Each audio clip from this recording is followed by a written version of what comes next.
Global ওয়ার্মিংয়ের কারণে সারা পৃথিবী জুড়ে যে পরিমাণ উত্তাপ বেড়ে চলেছে, এরপর যে কী হবে কে জানে। আমাদের পশুদের অবস্থা দেখেছ, হাত পা দেওয়ালে, কোনো রকমে পিঠটা মেঝেতে ঠেকে আছে, বডি পড়ে আছে, এক কথায় বলা যায় চারিদিকে বডি পড়ে আছে।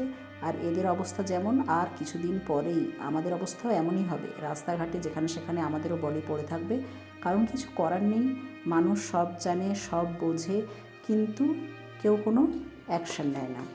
মানে যারা গাছ লাগাচ্ছে, যারা লাগাচ্ছে না ওই শুনছে, পরিস্থিতি দেখছে, বুঝছে, কিন্তু কি করবে? সবারই একই কথা, আমার কিছু করার নেই। তো কারোরই যদি কিছু করার না থাকে, তাহলে আমাদের অপেক্ষা করতে হবে সেই ধ্বংসের দিনের জন্য। যেভাবে আমরা একটু একটু করে এগিয়ে যাচ্ছি, তাতে করে আর বেশি বছর নয়, খুব সামনেই আমাদের ধ্বংসের দিন এগিয়ে আসছে। তো বডি পড়ার অপেক্ষা।